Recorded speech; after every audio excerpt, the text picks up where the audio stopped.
बिहार में पहले परीक्षा ली जाती है, उसके बाद पेपर लीक होते हैं और अब परीक्षा रद्द कर दी जाती है। बिहार में ये आम खबर हो गई है। आए दिन ऐसी घटनाएं निकलकर सामने आती है और एक बार फिर से बिहार में पेपर लीक का मामला सामने आया और परीक्षा को रद्द कर दी गई। कल सीएचओ की परीक्षा ली गई थी।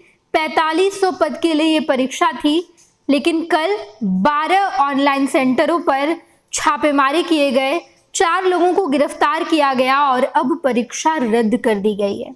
ये पूरा मामला निकलकर सामने आया है और इसको लेकर आज यानी 2 दिसंबर को परीक्षा होनी थी, अब इसे भी रद्द कर दिया गया है। जानकारी के अनुसार परीक्षा की अगली तिथि अब तक सामने नहीं आई है।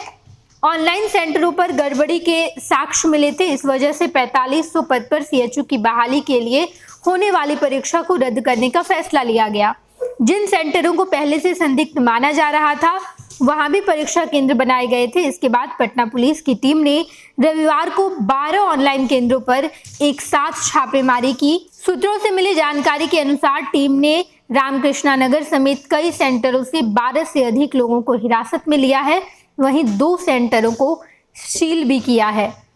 कल शाम से ही परीक्षा रद्द होने की बात सामने आ रही थी, जिसके बाद आज परीक्षा रद्द होने की जानकारी सामने आ गई, जबकि हिरासत में लिए गए 4 लोगों से पुलिस लगातार पूछताछ कर रही है। सेंटर से कई सारे सामान भी पुलिस ने जब्त कर लिए हैं, वहीं कई कागज भी मिले हैं जिनकी जांच चल रही है। 2 दिन पहले सीएचओ की परीक्षा से संबंधित ऑडियो और व्हाट्सएप चैट भी वायरल हुए थे।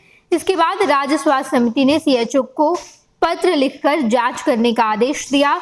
इसके बाद रविवार को परीक्षा होने से पहले ही पुलिस ने छापेमारी तेज कर दी।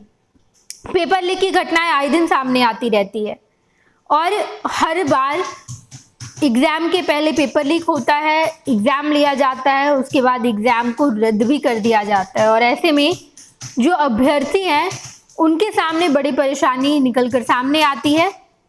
कल 12 सेंटरों पर छापेमारी की गई। वैसे सेंटर जो संदिग्ध थे वहां पर परीक्षा लिया जा रहा था। 4 लोगों को गिरफ्तार भी किया गया और अब पूछताछ लगातार जारी है। बिहार में इससे पहले टीआरई 2, टीआरई 3 इन तमाम परीक्षाओं में भी पेपर लीक के कारनामे सामने आए।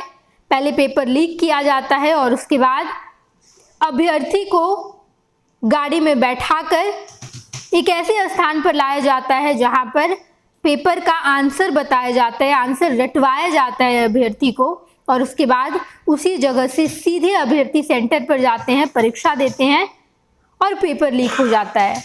उसके बाद जब तमाम जानकारी सामने आती है तो परीक्षा रद्द कर दी जाती है, फिर से परीक्षा ली जाती है। ये कारनामे आए दिन सामने आते रहते हैं और गनीमत तो ये है कि अभी टीआरई 1, टीआरई 2 की जब हम बात कर रहे हैं तो उनमें से कई सारे शिक्षक नौकरी भी कर रहे हैं, कई सारे अभ्यर्थी परीक्षा पास करके नौकरी कर रहे हैं और अब ये जानकारी सामने आई है कि पेपर लीक हुआ था। अब आप सोचिए कि वो अभ्यर्थी जो नौकरी कर रहे हैं उनके परीक्षा में भी पेपर लीक के कारनामे सामने आए थे, तो कैसे जांच पड़ताल होगा? क्या वो अभ्यर्थी को नौकरी छोड़नी पड़ जाएगी? इस तरीके की घोटालेबाजी होती है और किसी को कानो कान खबर भी नहीं लगती और जब खबर लगती है तब तक बहुत देर हो चुके रहते हैं। लगातार इस तरह के मामले लगातार सामने आ रहे हैं और इसको लेकर लगातार जांच पड़ताल भी चल रहा है। बड़े बड़े अधिकारी भी इसमें संलिप्त माने जाते हैं, लेकिन अब तक वैसे शिक्षक जो नौकरी कर रहे हैं उनकी परीक्षा में पेपर लीक हुए थे, उन पर एक्शन लिया जाएगा या नहीं, ये बड़ा सवाल है। और इसी बीच 4500 पद के लिए सीएचओ की परीक्षा हुई और इस परीक्षा में भी पेपर लीक के कारनामे सामने आए, परीक्षा रद्द कर दी गई है। इस मामले को लेकर और भी कोई अपडेट सामने आता है तो हम आपको जरूर बताएंगे। आप देखते रहिएगा फर्स्ट बिहार झारखंड। 26 वर्षों में 17,000 से अधिक डॉक्टर बना चुका बिहार एवं झारखंड के छात्रों एवं अभिभावकों के बीच सर्वाधिक विश्वसनीय एवं लोकप्रिय संस्थान गोल, नेशंस लीडिंग इंस्टीट्यूट। हमारा विश्वास गोल के साथ। भारतीय जनता पार्टी का सदस्य बनने के लिए 8800002024 पर मिस्ड कॉल करें। निवेदक भारतीय जनता पार्टी बिहार।